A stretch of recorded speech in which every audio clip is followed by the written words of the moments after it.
What is a circular product and how do you make a product circular? So a circular product is a product that's value is maintained even when it reached the end of its life. And when we say value, we can mean a number of things. We mean the knowledge and the energy and the complexity of the product that has been put together.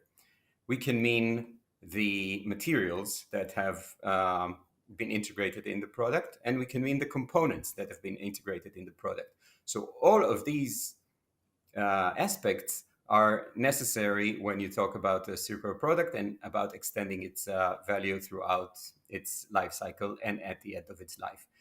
And you do that either by design strategies or by business model strategies or even by material selection.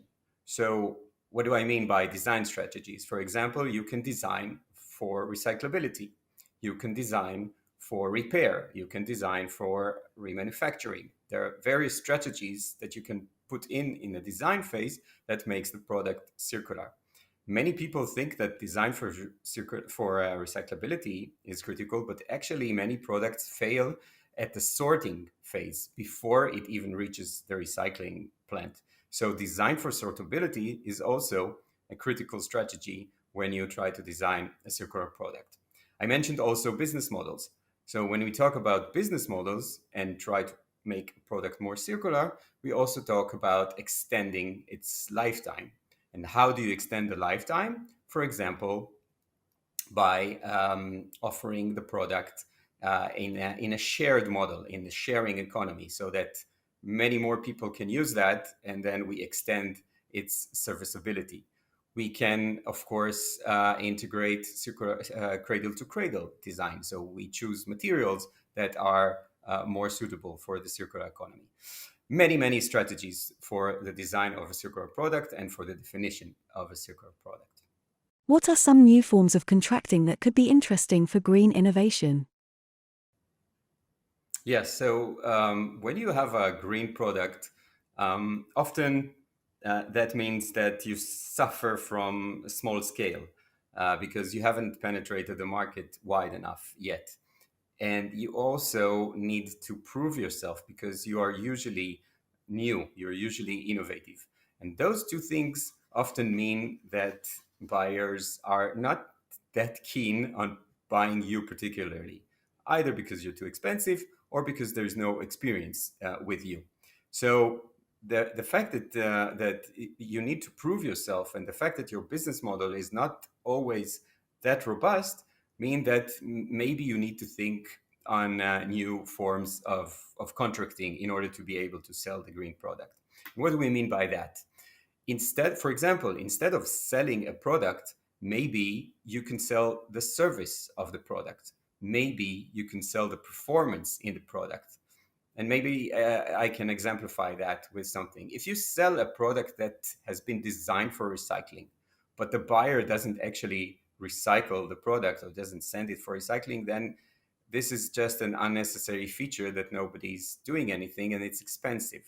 So if you have a product that's suitable for the circular economy, that can be recycled, that can be remanufactured, and it's perhaps more expensive, maybe you can sell, as we said, the service.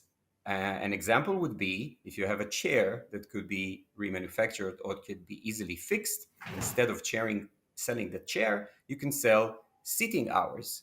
And then you maintain ownership of the chair. When the chair reached the end of its life, you take it back and you yourself can recycle or remanufacture the chair and then resell it in the market.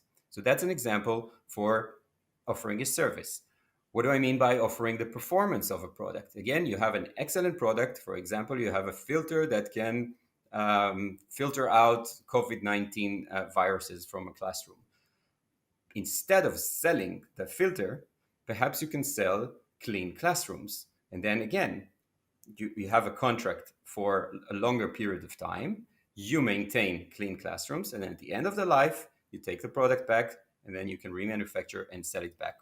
Another strategy is to sell access. Again, instead of selling the product, you sell access. And in that, I mean, for example, car sharing. You don't sell the car, and the buyer doesn't own the car, but they get access to a car whenever they need that.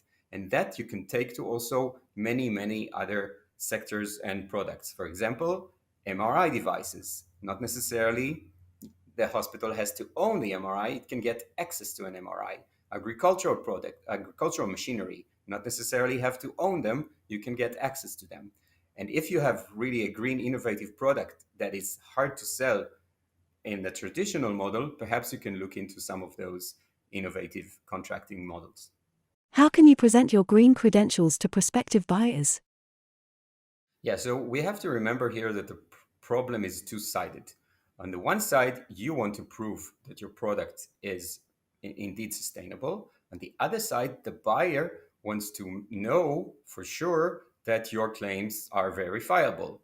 And ideally, the buyer doesn't want to go to large effort in order to verify that your claims are true. So there are tools that solve the problem from both sides, that enable you to prove your claims and make it easy for the buyer to buy your product. One such tool is an LCA, life cycle analysis. That's a tool that's been used broadly. There are standards, ISO standards for how to conduct an LCA, and that's often where I would start. Just have an LCA for the product. That's a good way to show your credentials. We should note that in specific sectors, there are specific types of LCA. One could be in the construction sector, for example. If you are selling for the construction field, then you might use an EPD, an environmental product declaration. Recently, the EU Commission has also brought the product environmental footprint, which is another important tool that we are going to see used more broadly. Also, a way for you to calculate and show your environmental credentials. So that's at the level of doing a life cycle analysis. Another tool for you to show the credentials, and again for the buyer to verify them, is to have an eco-label. So go through the process of having an independent lab check and verify against a very high standard that your product is really top of the line with its sustainability performance. And there are several eco labels across the world. Many countries in Europe have their own eco labels. They have a network of certified eco labels across the world. And that's also another thing that's really worth considering. Many procurement bodies actually ask for eco labels as either mandatory criteria or as a criteria that would add points in a tender. Lastly, another tool for you to show your green credentials is the European Environmental Technology Verification Platform, the ETV. That's a network of labs across Europe that actually verify that your claims have been tested in a lab and that they have been found to be correct. So that's, again, another way for you to show that your product actually performs the way that you claim it to perform. And again, also solving the problem for the procurement agency, because an independent agency has verified that and has done the work for them.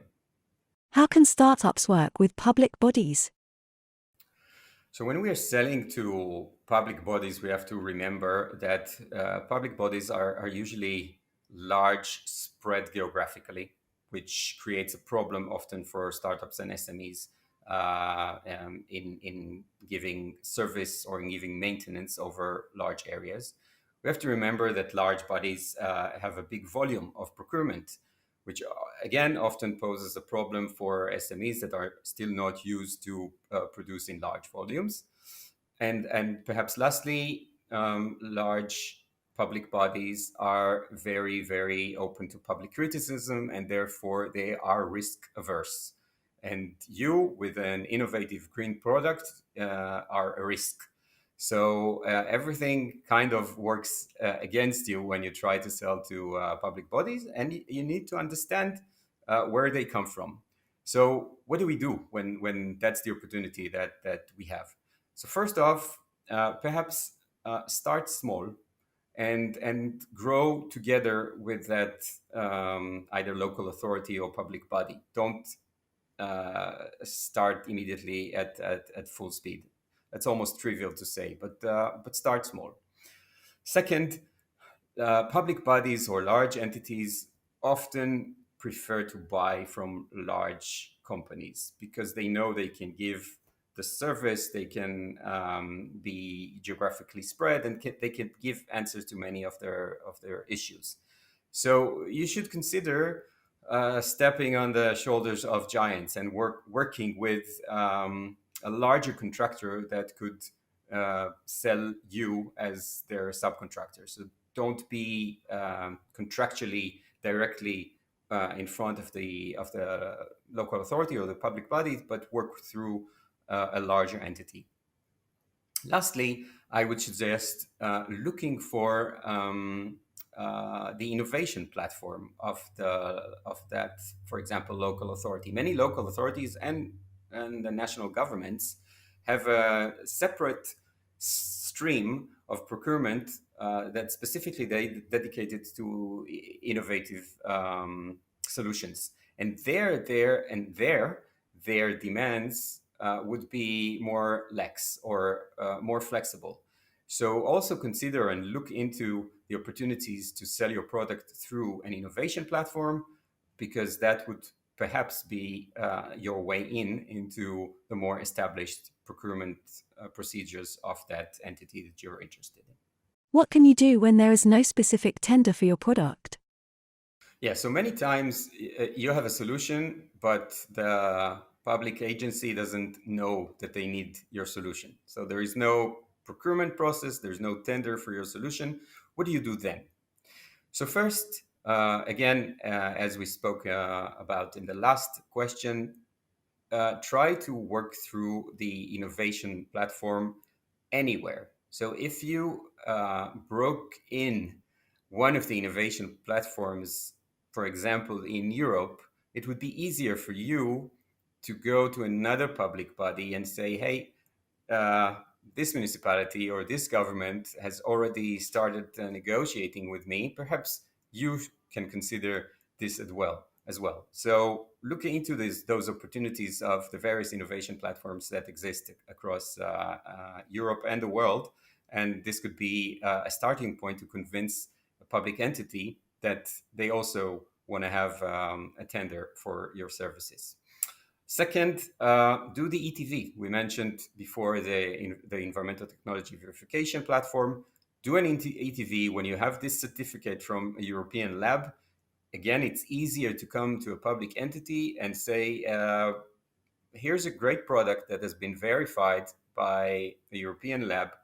Would you consider procuring? Would you consider creating a tender for this product or this kind of service? It's much easier when you have the stamp of approval of a verified body to convince to have a tender. And lastly, there's another interesting tool that's called supplier dialogue, or an RFI. If you can convince a public body to go into a dialogue with you about the possibility of purchasing those services, about the solution that those services are offering, about just asking the questions of what could be done differently, then it's much easier for that public body to go from a supplier dialogue or an RFI, request for information, to a full tender. So if you can, again, put your foot in the door and create an easy process of an RFI or a supplier dialogue, it will then be easier for that public public entity to go from there to a full-scale tender.